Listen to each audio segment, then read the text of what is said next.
আমি আপনাদের সামনে দেখাতে চাই ইসলামী ছাত্র শিবির কি আন্দোলন করে, তার নেতা কেমন। সারা বাংলাদেশের আমিরুস শাবাব জওয়ানদের নেতা, ইসলামী সমস্ত ছাত্রদের আদর্শ সংগঠন ইসলামী ছাত্র শিবিরের নেতা। আপনারা তাকে দেখুন, তিনি আপনাদের সামনে দাঁড়াবেন, আমার পরেই তার ঘোষণা হবে।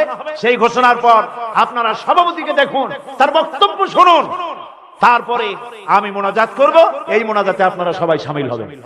মাওলানা দেলোয়ার হোসেন সাইদি সাহেব, মঞ্চে উপবিষ্ট অন্যান্য ওলামায়ে কেরাম, আমার সামনে হাজির এই বাংলার তৌহিদি ছাত্র জনতা, আসসালামু আলাইকুম ওয়া রাহমাতুল্লাহি ওয়া বারাকাতুহু। আমি আজকে কোনো বক্তব্য দেওয়ার জন্য দাঁড়াইনি, আমি আপনাদের দরবারে একটি আপিল, একটি অনুরোধ, একটি আবেদন রাখার জন্য দাঁড়িয়েছি। আমরা অযোগ্য, আমরা সীমাবদ্ধ অবস্থায় আছি, তারপরেও আমরা বিশ্ববিদ্যালয়, কলেজ, স্কুলে পড়ে এদেশের তরুণদেরকে কোরআন পড়াই, নামাজের দিকে ডাকি। এদেশের অসংখ্য অসৎ ছেলেকে এনে, আমার মতো অসৎ ছেলেকে এনে এই শিবির চরিত্রবান করেছে। এটাই হচ্ছে আমাদের অপরাধ। এই অপরাধে আজ জাহাঙ্গীরনগর বিশ্ববিদ্যালয়ে রাতের অন্ধকারে শিবিরের কর্মীদেরকে মারার পর তাদের হাতে অস্ত্র তুলে দিয়ে তাদেরকে গ্রেফতার করা হয়েছে, ডিটেনশন দেওয়া হয়েছে, এখনো ছাড়া হয়নি। আমি সরকার প্রধান, স্বরাষ্ট্রমন্ত্রী, পুলিশের আইজি, ওনাদের কাছে প্রশ্ন রাখতে চাই, ওই বিশ্ববিদ্যালয়ের ভিসির কাছে প্রশ্ন রাখতে চাই, আপনারা আপনাদের বিবেককে সামনে রেখে, যে আল্লাহ আপনাদেরকে সৃষ্টি করেছেন, যার কাছে আপনাদের ফিরে যেতে হবে, যেখান থেকে আপনাদের 14 গোষ্ঠী উদ্ধার পায়নি, আপনারাও পাবেন না, সেই আল্লাহকে সামনে রেখে একবার বলুন, ইসলামী ছাত্র শিবির সন্ত্রাস করে কিনা। আজ এই পান্থপথে ইসলামী ছাত্র শিবির যে মাহফিল আয়োজন করেছে, এটি কি কোন খুনি সন্ত্রাসীদের মাহফিল কিনা? কেন এই মাহফিলের উপর হামলা হলো? যারা করেছে তারা কি ভালো লোক? তারা কি সৎ লোক? এ সমাজে কি তাদের হাতেই থাকবে? এ সমাজ কি এই খুনি লুটেরা, এই সন্ত্রাসীদের কাছে জিম্মি থাকবে? আমি জানতে চাই। আজকে এখানে যারা বোমা মেরেছে,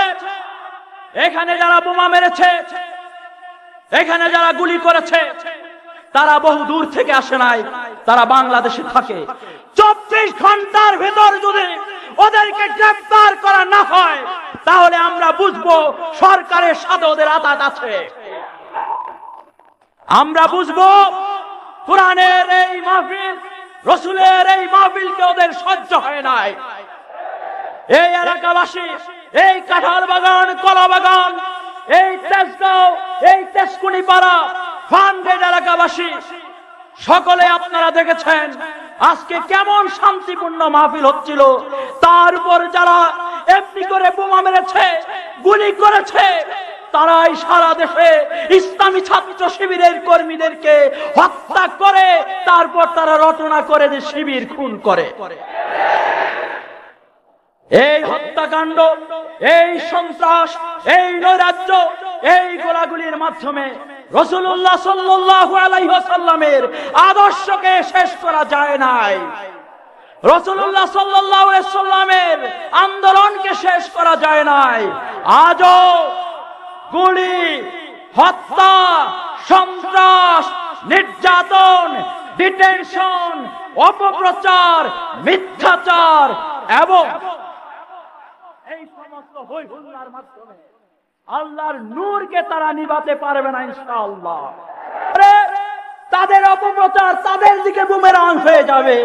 মুহাম্মদুর রাসূলুল্লাহ সাল্লাল্লাহু আলাইহি সাল্লামের কাছে না যাওয়ার জন্য ওরা বলতো যে যাস না, গেলে ওই লোকটা তোকে এমন এক মন্ত্র শোনাবে তোর আব্বার সাথে তোর সম্পর্ক খারাপ হয়ে যাবে।